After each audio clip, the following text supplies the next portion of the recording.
Hey everyone, and welcome to my channel. This is going to be the first episode of StephSaidThat, a podcast on my brand new YouTube channel. If you don't know who I am, I'm Stefan. I'm the owner, creator, and designer behind StephMaidThat, which is an online crochet, knit, Tunisian crochet pattern business. I also sell one-off pieces occasionally, but that's neither here nor there. We're here to talk about some stuff today. I've noticed that everyone has been making a podcast lately, and I figured, why not jump on the wave? I have a lot of things to say, and I'm always saying them to everyone, but I might as well just organize them in one little video so you all can join the conversation right with me.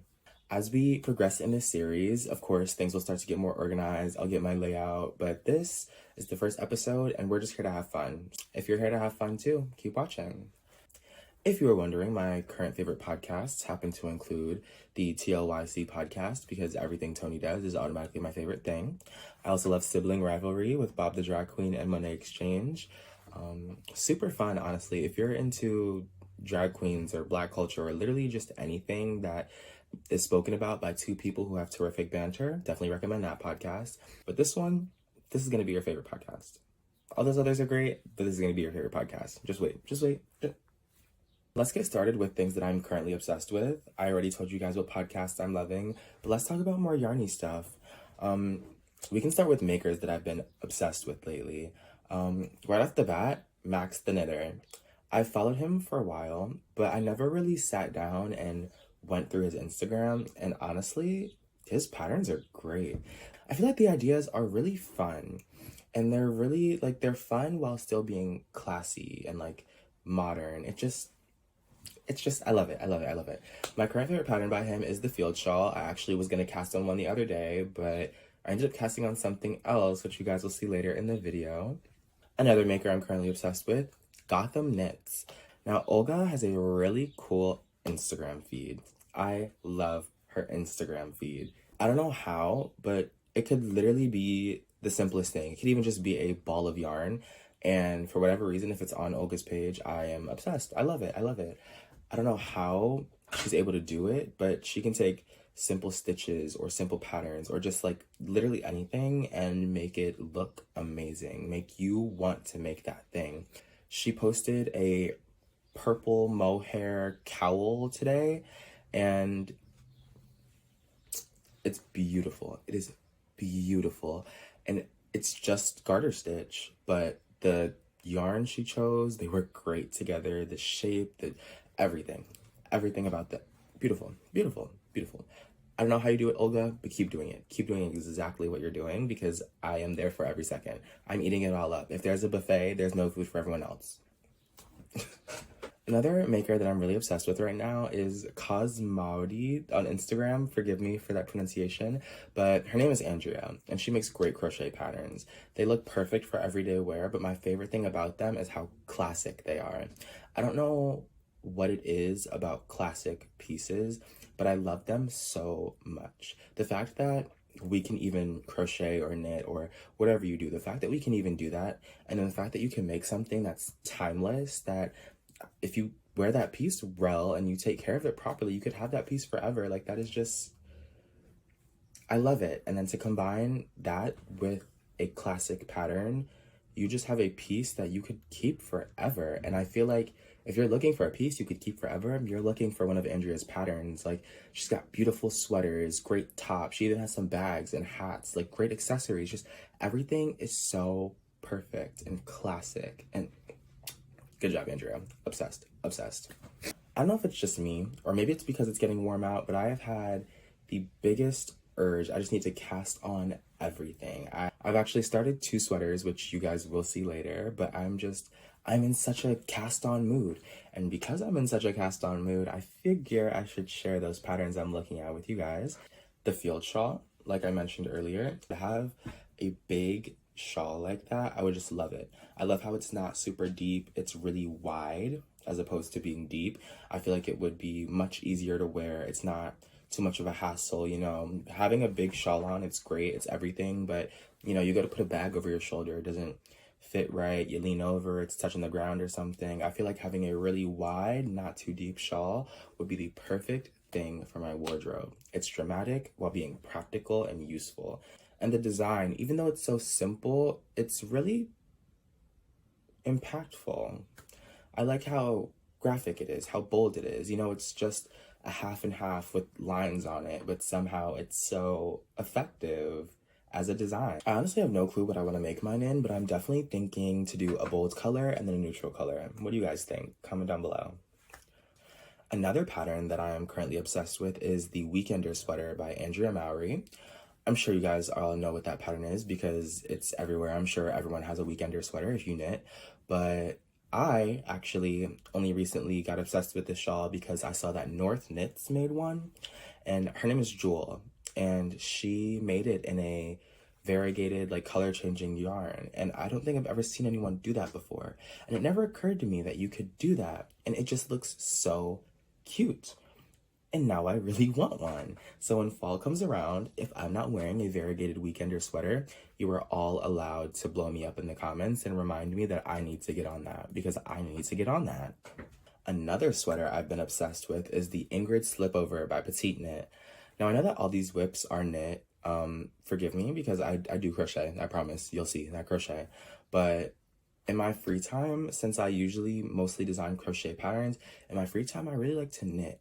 And so the Ingrid Slipover, it's a lot of new techniques and a lot of just interesting things, just great stuff to do with your hands. And so I'm really obsessed with it. I've been loving working on it because I have a whip. I've been really loving working on it. This is double moss stitch at the top. It was pretty fun to work, I can't lie. It was double moss stitch, as fun as double moss stitch can be. We've got these, what is this, reverse stockinette sections and then some yarn overs, but this red section was my absolute favorite section to do. It involves, I forget what they're called in the pattern, but I guess I would call them like twisted stitches, or it's kind of like a 2-stitch cable just without the needle. Honestly, I loved it. I loved every second of it. I did this whole section yesterday. All day, that's all I did, because it was so fun. It was so interesting to do with my hands. I loved learning the new technique, and these little like diamonds in the center, I keep calling them like little pads for your finger, like a little finger pad. I love touching this sweater. I think that's probably the thing that's keeping me like not putting this down. I'm using a bunch of different yarns that I have, but I'm adding mohair to every different color, and I think that the feel, the touch, the whole thing, I don't want to put it down. I do not want to put it down. And hold up, and let me explain, just because I'm looking at it now. These colors look a little terrible. That's the point. Let me show you guys. So this is the StephSaidThat notebook. I do all my designs in here. Everything that I create goes into this notebook.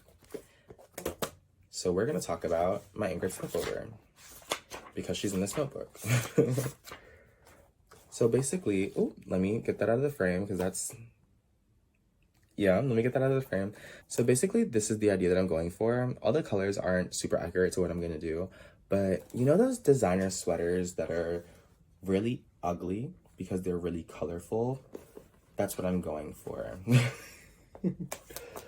You can hate that if you want to. I'm probably gonna hate it, but I'm really excited to own something that's kind of ugly that I made myself. Is that weird? It feels weird, but it also feels good. So right now I'm doing this twisted section. All the double moss is gonna be this color. This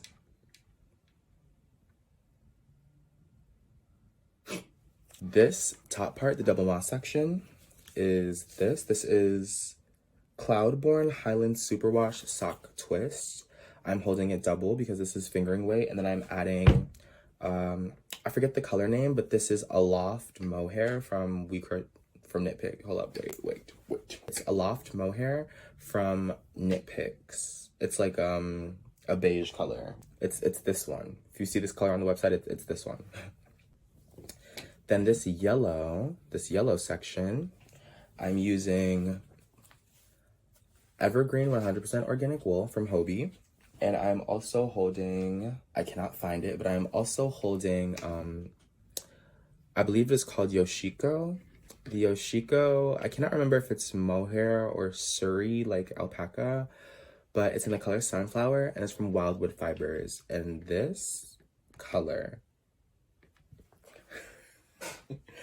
this sunflower color, If you guys are ever on the Wildewoode Fibers website and you see anything in the color sunflower, buy it. Buy it. Don't even look at the specs, just buy it. Because this color, I remember opening the box that this mohair came in, this mohair or Suri, I'll just call it mohair. But opening the box put the biggest smile on my face. It was beautiful. The brightest, sunniest yellow you could ever think of. Like, I don't even think Crayola could come up with a yellow so perfect. And this red section right here is the authentic hand-dyed tonal.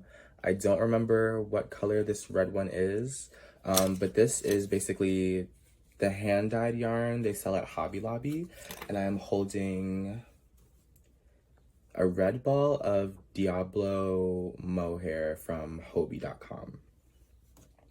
We also have some other sections coming up, so I'll show you guys what that yarn is going to be. I'll be using the same hand-dyed yarn from Hobby Lobby in this purple, and then I'll be holding this mohair with it, which I'm very excited about. This is the first mohair I ever purchased. This is the color Enchanting. Is this mohair or is this Suri lace? We're just gonna call everything mohair, and I'll figure it out and put it in the description what it actually is. But this is in the color Enchanting from Long Dog Yarn, which is one of my favorite yarn companies. If you guys have never heard of Long Dog Yarn, I'm gonna leave a link in the description, and you guys should absolutely go check out Brandy's website. Her colors, like her brain is not like everyone else's brain. She's just different. She just is. What can I say? As of right now, those are all the colors I plan to use. We'll see how it develops. And if I can remember how to take an Instagram picture, I will put it on Instagram so you guys can see and keep up with me there too. But this is the Ingrid slipover. And then let's talk about some yarns that I've been loving. Lion Brand Yarn has been going crazy when it comes to the sustainability, recycled fibers thing that's going on right now. And two of their yarns I have had on my list for a while now. They're finally out and released. I just saw them in the store like 2 days ago. I didn't buy any because I also decided last week I was going on a yarn strike. So thank you for the timing, Lion Brand. But Re-Spun and Re-Spekt. I touched them both in store when I was at Joann's the other day.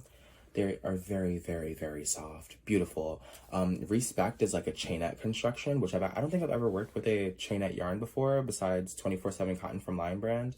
And I think like the different fiber content in this chainette style might make it one of my favorite yarns. Let me not say that it is because I haven't used it yet, but just based on feel, appearance, all the specs on the yarn, it sounds like a great yarn, and I'm really, really excited to eventually maybe get my hands on some in the pink color. Someone's listening. Re-Spun also was really soft and really great, and I think it would make a really awesome sweater. Like for fall time when Christmas sweaters start coming around, I would love to use a yarn like that. I have a fiber friend whose name is Sydney, and she only uses like dead stock or leftover yarns because it's a really great way to be sustainable, and I actually really, really love that.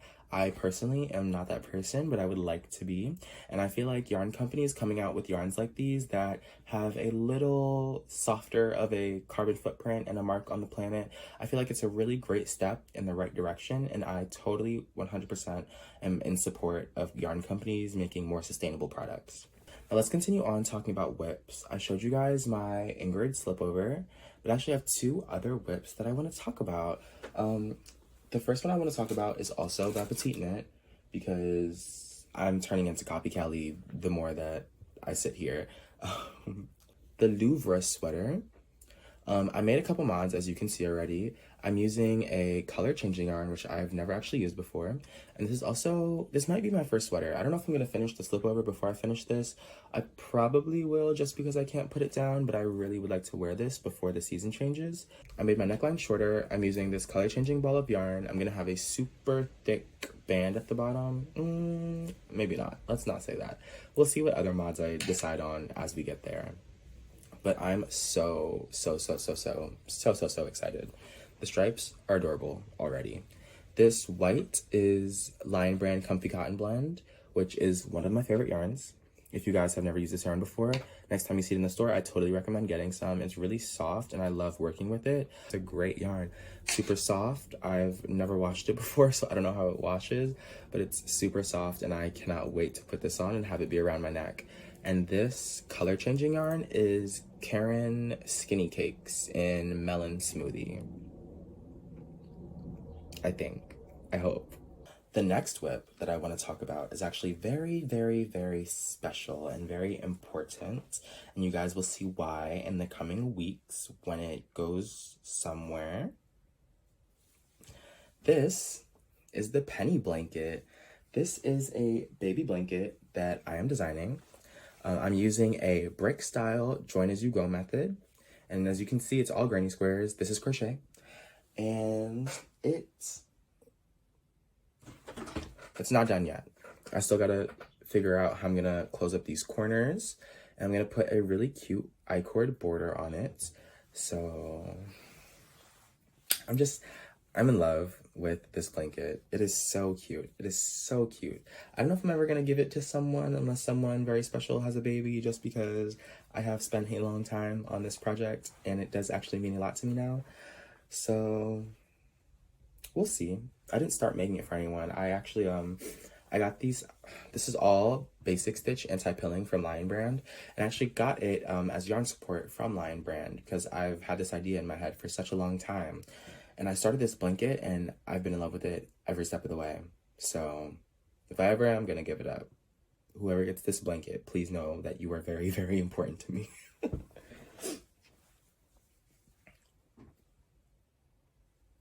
Let's see if I can remember the names of these colors. We have baby pink, baby blue, frost, white, and lemonade.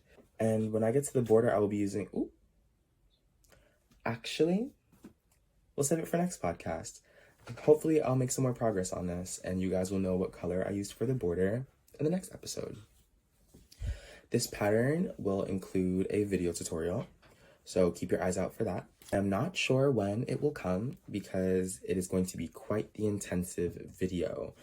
There's a lot of steps to starting this blanket, but once you start it, you're on a roll. It's very easy. You start from one square and you're gonna work across and you work in strips down the whole blanket. Then you're gonna do the sides and then the border. So I promise it's nothing crazy. It is just a lot of information that I need to tell you before you can start, you know? But yeah, that's the penny baby blanket. Are you guys excited about this? Let me know in the comments how excited you guys are about this blanket, because I'm very excited about this blanket, if you cannot tell. And lastly, we are gonna talk about me and StephSaidThat. So this month, I have just come back from school.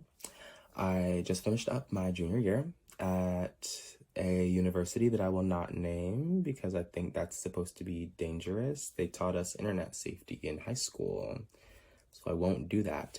But I just finished up my junior year of university, which is really exciting, really fun. But what that means is I'm now home to work on all the stuff that I did not get to do during this semester. So I got a lot of cool stuff planned. Let's just hope I can get it done. Honestly, when I first started this journey, this fiber artist journey, I didn't know where it was going to take me. But the deeper I got into it, I definitely knew that I wanted a website. I wanted a blog. I want to live my Carrie Bradshaw fantasy, and I feel like I should be allowed to do that. I'm going to. With this website, you guys are going to get awesome posts. I want to do posts about my favorite tools, where you can buy some awesome yarns. Whenever there's sales going on, I want to update you guys on things like that. It'll be a super, super great time. And I will also have an email list, so you guys can sign up for that very, very soon. Make sure you keep an eye on my Instagram because the email list will be going out before my website is launched. I also have some maker goals that I want to do by the end of the year. I want to finish my first garment, personal garment, which will either be the Ingrid pullover or the Louvre sweater, just because I have never made a garment for myself before. I mean, I have, but I don't wear them. I don't like them. So I would like to make something that I like, that I'm actually going to use and I'm going to wear, because I feel like it's cool to wear a shawl, but I've never been able to like show off my shawls, you know? Like, I can, but I'm also 20 and all of my friends are in my general age range. And so it's like, that's a cool thing you're wearing, but what is a shawl? Right. So I'd like to wear a sweater so that people can be like, oh my God, where'd you get that sweater? And I can be like, I made the sweater. I don't know. It's just a goal of mine. Everyone has their maker goals. I know it's a little goal, but a personal garment that I like, that I enjoy, that I'll wear a lot is a very, very, very, very big deal. And that will be getting accomplished during this 2022. Okay? And speaking of garments, I also want to design a garment. Hopefully I can get it designed this year, but I at least want to start the design process this year. So yarn companies, magazines, anyone who's listening, if you would like a garment designed, please let me know. But no hard deadlines, just because I also need to find a tech editor who is going to help me understand grading and sizing and all those things. But the designs are up here. I know what garments I want to make. The designs are up here. We just gotta get in the room. But I want to branch out. And I feel like garments are a really cool way to do that. Everyone's releasing their summer tees, and we just had a whole bunch of cardigans and sweaters this past winter. So I would like to join on the wave. I'm sure next fall is going to be Return of the Cowl. Everyone's making cowls, and I'll be the only person releasing sweaters. But you know what? I'm okay with that. It'll be my first sweater, and it will be a sweater you haven't seen before. For this to be my first podcast, honestly, I'm really excited about it. My only hope is that it's not a mess. Forgive me for the organization, you guys. It's the first time I'm doing a podcast. I've never done a long form video like this before. If you guys have ever seen I used to have a personal YouTube channel before, and I would make some videos. I've never done a video quite like this one before. So as we progress, things will change. Things will get better. Things might be removed. Things might get added. But as long as you guys are ready to go on that journey with me, I'm ready to go on the journey with you. Don't forget to like, comment, and subscribe, and I will put all of my links down below, which includes my Instagram and everywhere that you can buy my patterns or just find me in general. This has been episode 1 of Steph Said That, and I hope to see you guys in the next episode. Bye.